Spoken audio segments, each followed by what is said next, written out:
Assalamualaikum warahmatullahi wabarakatuh. Saya Aliza Tahtianil Fitri, NIM 200 210 402 108. Pada kesempatan kali ini, saya akan menganalisis novel yang berjudul Anak Semua Bangsa karya Pramoedya Anantatur. Novel ini merupakan novel yang lahir pada angkatan 80-an. Kelahiran sastra angkatan 80-an diwarnai dengan aturan-aturan ketat dan dipengaruhi oleh kegiatan politik. Angkatan 80-an lahir pada masa pemerintahan Soeharto pada era Orde Baru. Era Orde Baru mempunyai ciri yaitu semua keputusan berporos pada presiden dan hak bersuara sangat dibatasi. Ketika ada sebuah karya yang sifatnya dianggap provokasi, mengancam, melecehkan, menyinggung dan merugikan, maka akan langsung ditindaklanjuti oleh Soeharto dengan segera. Periode 80-an ini merupakan sastra yang dinamik, yang bergerak bersama masyarakat Indonesia untuk menuju kehidupan yang baru dengan wawasan konstitusional. Setiap angkatan sastra tentunya memiliki karakteristiknya masing-masing yang membedakannya dengan yang lain. Nah, beberapa karakteristik sastra angkatan 80-an diantaranya: yang pertama, karya sastra yang dihasilkan mengangkat masalah konsep kehidupan sosial masyarakat yang memuat kritik sosial, politik, dan budaya. Yang kedua, menuntut hak asasi manusia seperti kebebasan. Yang ketiga, bahasa yang digunakan realistis, bahasa yang ada di masyarakat dan romantis. Yang keempat, mulai menguat pengaruh dari budaya barat, di mana tokoh utama biasanya mempunyai konflik dengan pemikiran timur. Dan yang kelima, didominasi oleh roman percintaan. Nah, novel Anak Semua Bangsa karya Pramoedya Anantatur ini menggambarkan penderitaan rakyat Jawa di bawah pemerintahan Belanda yang licik dan haus kekuasaan.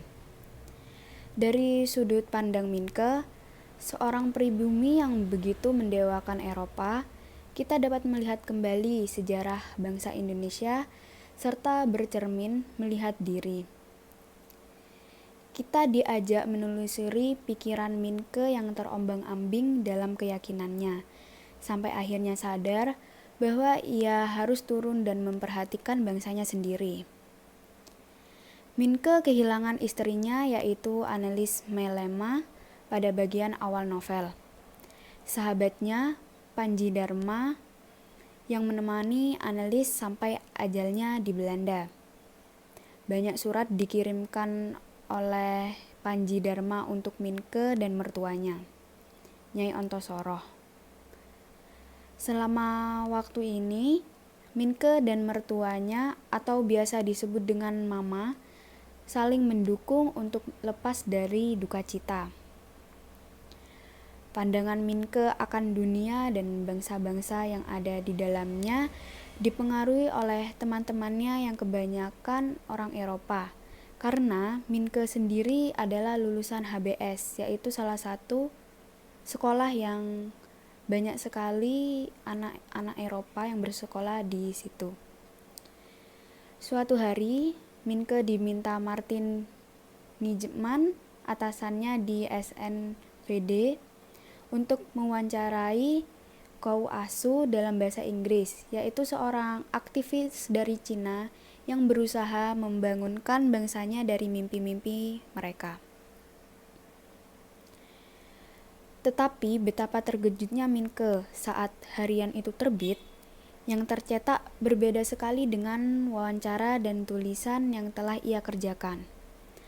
Artikel tersebut berisi tuduhan pada Kou Asu yang mengatakan dirinya seorang pelarian. Kejadian ini menyadarkan Minke bahwa Eropa yang selama ini ia agung-agungkan tidak selamanya benar. Melewati peristiwa-peristiwa tersebut, bertemu dengan macam orang dan opininya masing-masing telah mengubah total cara berpikir Minke. Eropa dulu diagung-agungkannya. Eropa tak pernah salah.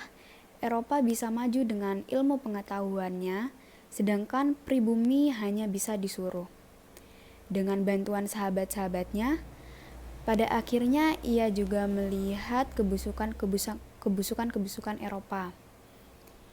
Ia belajar ternyata sikap seorang tidak ditentukan oleh kebangsaannya. Ia sadar sebagai pribumi yang terpelajar, yang menguasai banyak bahasa, ia merupakan salah satu dari segelintir yang bisa menggerakkan dan memajukan bangsanya sendiri. Selanjutnya saya akan menganalisis dari isi novel Anak Semua Bangsa karya Pramudia Anantatur ini sesuai dengan karakteristik pada angkatan 80-an. Yang pertama, pada halaman 2 paragraf pertama dituliskan, orang bilang apa yang ada di depan manusia hanya jarak, dan batasnya adalah ufuk.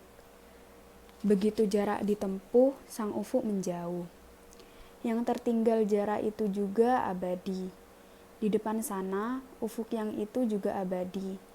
Tak ada romantika cukup kuat untuk dapat menaklukkan dan menggenggamnya dalam tangan.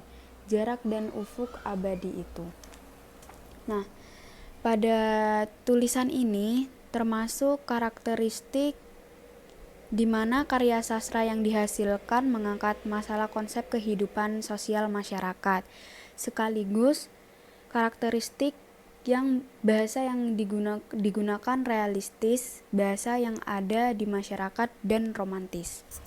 Berikutnya juga ada pada halaman 2 paragraf ketiga yang tertulis juga cinta sebagaimana halnya dengan setiap benda dan hal mempunyai bayang-bayang, dan bayang-bayang cinta itu bernama derita.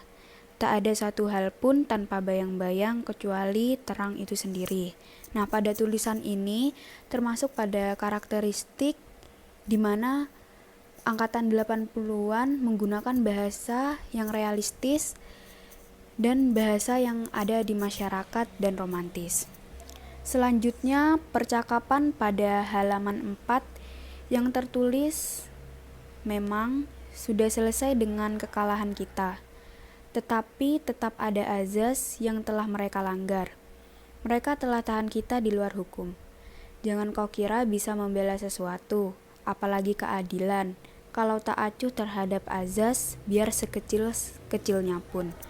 Nah, pada tulisan ini termasuk pada karakteristik yaitu karya sastra yang dihasilkan mengangkat masalah konsep kehidupan sosial yang ada pada masyarakat. Selanjutnya pada halaman 142 paragraf pertama tertulis, rupa-rupanya demam mencari hal-hal baru, alat-alat baru, tak membiarkan orang boleh puas dengan keadaannya. Orang keranjingan segala apa yang baru, kesopanan baru, tingkah baru. Wanita-wanita mulai kehilangan malunya belajar naik sepeda di malam hari. Baru yang jauh dari yang baru dianggap manusia sisa zaman tengah. Nah, pada tulisan ini termasuk karakteristik di mana angkatan sastra ini berisi menuntut hak asasi manusia seperti kebebasan. Nah, sejatinya wanita-wanita hanya berdiam diri di rumah, memasak dan mengurus anak. Nah, pada karakteristik ini wanita-wanita mulai mempelajari hal-hal baru seperti belajar naik sepeda. Nah, hal ini termasuk dari kebebasan. Selanjutnya pada halaman 143 paragraf pertama yang tertulis, kau benar Minke, wujud dan wajah manusia itu tetap sama, tidak lebih baik daripada di zaman-zaman sebelumnya. Khotbah-khotbah di gereja memperingatkan itu berulang-ulang. Dia tetap tinggal makhluk yang tak tahu apa sesungguhnya dia kehendaki. Nah, pada tulisan ini termasuk pada karakteristik, yaitu karya sastra yang dihasilkan mengangkat masalah konsep kehidupan sosial masyarakat yang memuat kritik sosial, politik, dan budaya. Baik, itu tadi yang dapat saya sampaikan dari analisis novel berjudul Anak Semua Bangsa karya Pramudia Anantatur. Terima kasih. Wassalamualaikum warahmatullahi wabarakatuh.